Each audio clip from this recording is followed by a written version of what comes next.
everybody, and welcome back to the basketball edition of the Huddle. I'm Ruth Lang, here with sports editor Mike Brown, and we're here to fill you in on some of the post-holiday happenings when it comes to basketball. For the girls, we've seen, unfortunately, a lot of losses by the area teams. Marlington took a loss to Minerva, and that was a close one though. They were trying to come back and get Minerva back for the loss that they had earlier in the season. Just weren't able to do that. That followed a road win at Canton South. West Branch girls took an NBC loss to Carrollton, and that's a pretty strong team there. Yeah, it sure is, Ruth. That was a one-sided loss too. That was probably one of West Branch's girls' biggest losses in a long time. And the Carrollton girls are really good. And like we were saying earlier, I think it's going to come down to the Louisville and Carrollton girls for the NBC title. And they both have really good teams. And the thing about the Louisville girls, Ruth, they're Division I, so it's a little tougher for them. But I think they're really good. And the Carrollton girls are Division II, and they'll be in the Eastern District tournament. And they have a chance to do something in the Eastern District, I think, this winter come tournament time. Sebring took a loss to McDonald, and Alliance took a couple of losses. They lost to Minerva last week when Josie Chaddock scored her 1,000th career point.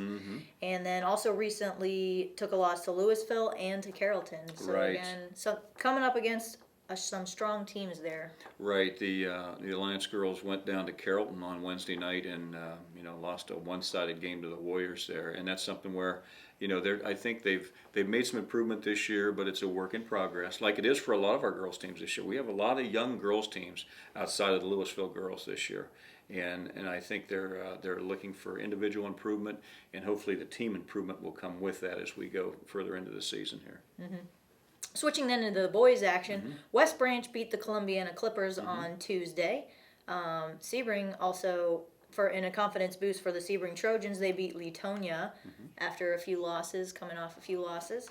And Alliance had a couple wins right in a row, New Philly and St. Thomas at home. Yeah, Alliance is on a roll. I mean, it's been a long time. They've only lost one game this year, and it's been a long time since they lost that game. So the Aviators and Larry Kakura have been on a real roll. And I tell you what, the Sebring boys are having a very good winter too. Sebring had balanced scoring on Tuesday night in their big win. I think they had 4 guys in double figures. Robbie Rouse and Josh Amuda led them the way for the Trojans, and as they have all winter. And Sebring's having a real good basketball season, as is Alliance.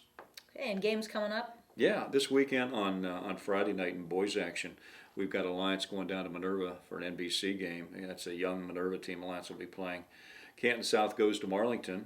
Mineral Ridge will be at Sebring. That should be an interesting inter-tri-county league game Friday night. 2 good basketball teams there. And then jumping back in NBC action Friday night, the West Branch goes to Louisville. That'll be a tall order for the Warriors on Friday night. In other games Friday night for boys action, it'll be VA St. Joe at St. Thomas Aquinas. Jackson Milton goes to Western Reserve. Salem will be at Carrollton. Waterloo goes to Southeast in the Portage Trail Conference game. And South Range will be at United Local.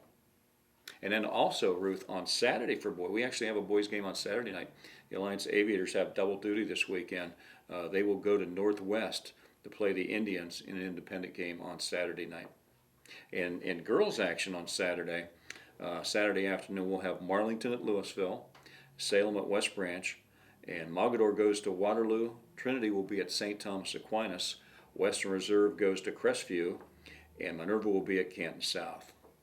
So we'll have coverage of those for our print edition and online editions. So check that out. And until next time, we'll see you on the court.